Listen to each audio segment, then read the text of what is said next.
Assalamualaikum warahmatullahi wabarakatuh. Sahabat-sahabat, kita sekarang melanjutkan video terakhir dari kisah Nabi Yakub. Semoga Allah senantiasa melindungi kita semuanya, dan salawat dan salam semoga terlimpah kepada Rasulullah SAW. Sahabat-sahabat, dalam perjalanan menuju rumah Ishak, Yakub mendapat kabar bahwa Rahil melahirkan anak ke-13 untuknya, yakni seorang putra bernama Benyamin, walau Rahil meninggal setelah persalinan.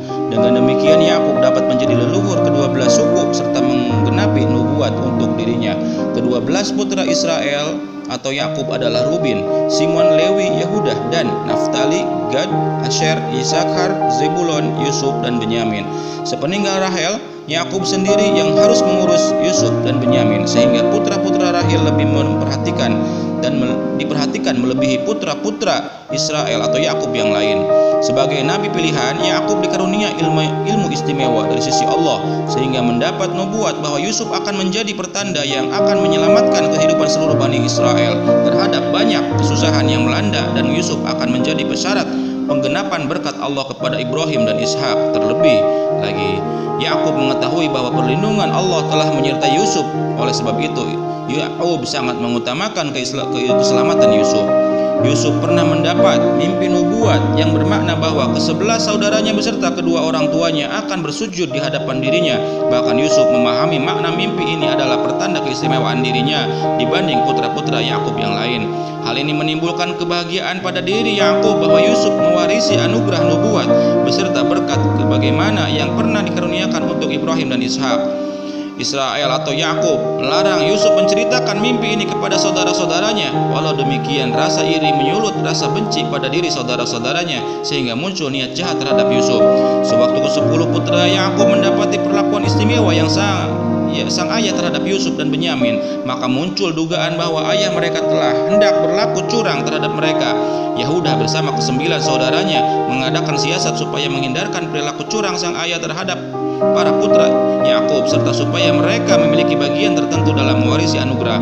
Mereka belajar dari tindakan ceroboh Simon dan Lewi, sehingga memohon izin terlebih dahulu kepada ayah mereka sewaktu hendak mengadakan perjalanan bersama-sama. Yusuf ke-10 putra Yakub membujuk sang ayah. Yusuf ke-10 putra Israel membujuk sang ayah bahwa diri mereka menginginkan kebaikan untuk Yusuf, serta mereka hendak melindungi. Yakub mengetahui adanya firasat buruk tentang perjalanan mereka, walau akhirnya Yakub melepas keberangkatan Yusuf bersama dengan ke-10 putranya. Tatkala ke-10 putranya Yakub pulang tanpa Yusuf, mereka menjelaskan kepada Yakub bahwa hanya ada baju Yusuf yang berlumuran darah setelah ditinggalkan seorang diri. Merasa heran terhadap penjelasan mereka, Yakub menduga bahwa kehilangan ini sebagai pertanda buruk tentang keselamatan kaum keluarganya. Yusuf bagi Yakub merupakan pertanda pertolongan serta pertanda keselamatan, juga penggenapan berkat untuk kaum keturunannya, sehingga ia menduga kehilangan atau kematian Yusuf dapat menjadi firasat bahwa akhir seluruh keturunannya akan segera terjadi. Firasat ini hampir mendekati kebenaran ketika terjadi musim paceklik yang menghentikan usaha pertanian di negerinya, yang berakibat seluruh keluarganya dilanda kelaparan. Di sisi lain, keimanan Yakub membuat ia tetap bersabar serta berserah diri, menaruh kepercayaan kepada Allah Subhanahu wa taala. Sewaktu wabah kelaparan panjang terjadi, ke-10 putranya Yakub pergi membeli persediaan makanan ke negeri Mesir, namun mereka kembali dengan mendapati jumlah uang penukar yang masih utuh. Kemudian mereka meminta izin kepada Yakub supaya Benyamin turut menyertai mereka sewaktu hendak membeli persediaan makanan ke Mesir, sebab sang pemegang kuasa negeri Mesir telah menuntut kehadiran Benyamin. Meski sempat menolak, Yakub terpaksa mengizinkan hal ini setelah wabah kelaparan hebat menimpa seluruh anggota keluarga mereka. Walau diliputi kepedihan hati tentang keselamatan Yusuf, Yakub masih memiliki keimanan serta keyakinan kepada janji Allah bahwa Yusuf beserta saudara-saudaranya akan kembali pada dirinya, sehingga nubuat tentang ke-12 suku dapat dipenuhi. Sewaktu putra-putranya pulang dari perjalanan untuk membeli persediaan makanan di Mesir, Yakub merasakan keberadaan Yusuf di dekatnya. Hal ini disebabkan baju Yusuf yang dibawa dari Mesir supaya pakaian tersebut dibasuhkan ke wajahnya agar penglihatan Yakub membaik. Mereka juga membawa kabar gembira bahwa Yusuf telah menjadi seorang panglima besar yang berkuasa atas segala kebijakan dan peraturan di Mesir. Bahkan Yusuf telah berdamai dengan saudara-saudaranya. Sewaktu ke-10 putra Yakub memohon maaf kepadanya, Yakub memohonkan pengampunan kepada Tuhannya, yakni yang Maha Pengampun dan Maha Penyayang terhadap kesalahan mereka. Yusuf juga mengundang seluruh keluarga Yakub supaya berpindah ke Mesir selama masa kelaparan berlangsung. Pertemuan Yakub dengan Yusuf, putra kesayangannya, terasa sangat membahagiakan sebab telah terbukti bahwa Yusuf menjadi putra dan pertolongan dan pertanda keselamatan untuk Yakub beserta seluruh kaum keturunan Israel. Setelah selama tinggal di Mesir, Yakub mengasuh dan mengajarkan ilmu-ilmu yang telah diperoleh dari para leluhurnya kepada kedua putra Yusuf, yakni Efraim dan Manusah. Israel atau Yakub merasa dekat dengan kedua putra Yusuf sehingga menganggap kedua cucunya ini sebagai kedua putra kandungnya sendiri. Sebelum maut menjemput, Israel memberkati kedua putra Yusuf sebagaimana memberkati putra-putranya sendiri. Kemudian ke-12 putra Israel atau Yakub dihimpunkan supaya mendapat bagian warisan anugerah yang berasal dari Allah. Sebelum memberikan berkat-berkat anugerah, Yakub terlebih dahulu ingin mengetahui keimanan ke-12 putranya dengan meminta kesaksian tentang hal yang akan mereka sembah sepeninggal dirinya. Yakub merasa lega sewaktu mendengar bahwa mereka semua putranya berikrar untuk bersenantiasa mengabdi kepada Tuhannya Yakub, Tuhannya Ibrahim, maupun Tuhannya Ismail, maupun Tuhannya Ishak, yakni Tuhan yang tunggal, sehingga masing-masing putranya terbukti layak sebagai para pewaris Israel atau Yakub yang menerima berkat keistimewaan dari Allah Subhanahu wa taala. Anak pertama Yakub, Ruben, mendapat beberapa pujian dan teguran keras sebab tingkah lakunya tidak mewarisi kesalehan ataupun kepribadian dari Yakub, sehingga Ruben tidak layak disebut sebagai anak sulung dari Yakub.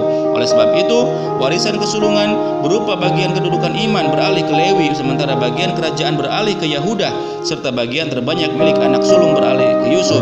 Simon beserta Lewi mendapat bagian bersama dari Yakub akibat peristiwa pembantaian salah satu suku keturunan Kanaan yang meninggalkan kesan bagi Yakub karena telah membuat nama Yakub disegani sekaligus ditakuti oleh bangsa-bangsa lain. Yakub memperingatkan bahwa gabungan kekuatan keduanya dapat menimbulkan kehancuran besar pada musuh-musuh mereka. Oleh karena watak Simon yang rela mati-matian melindungi nama baik Bani Israel, sementara Lewi berwatak tidak kena belas kasihan untuk membunuh siapapun yang nekat memperebutkan atau berbuat dosa keji. Dari watak keras keduanya, Yakub memahami pula bahwa Simon membenci Yusuf lalu mengadakan siasat membunuhnya meski tidak dilakukan.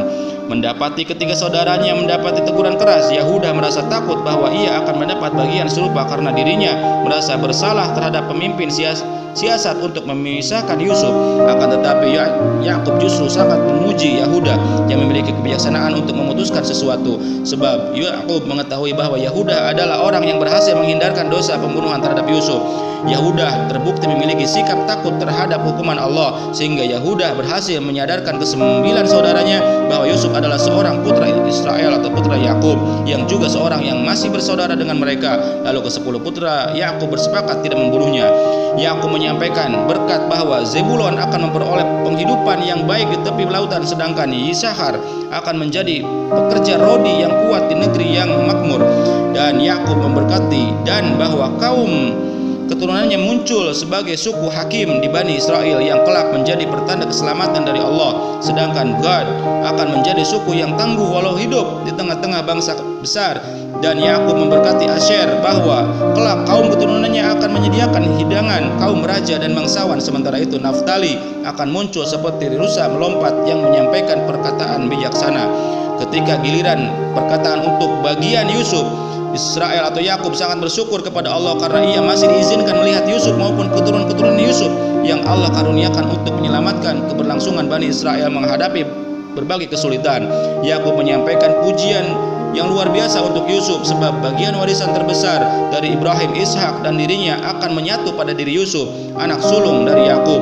Bunyamin juga memperoleh berkat dari ayahnya yang berkaitan dengan masa depan keturunannya. Yakub juga mengucap berkat tentang watak ataupun hal yang akan terjadi kepada sebagian mereka beserta keturunan mereka dengan perlambangan simbol tertentu, semisal perlambangan singa Yehuda, keledai Isakar, ular dan rusa betina Naftali, pohon kokoh yang berbuah Yusuf, serta serigala Benyamin. Sebelum meninggal dunia, Yakub berwasiat ia dimakamkan di tempat pemakaman pribadi milik keluarga Ibrahim di tanah airnya. Yusuf memimpin rombongan perkampungan sewaktu berangkat ke tempat pemakaman ayahnya, sehingga kehadiran Yusuf ini sangat dihormati dan dipuji oleh penduduk berbagai bangsa. Oleh karena Yusuf, putra dari Yakub, merupakan seorang hamba pilihan Allah serta memegang kekuasaan agung di Mesir yang telah menyediakan makanan, juga telah berjasa menyelamatkan hidup berbagai bangsa di muka bumi.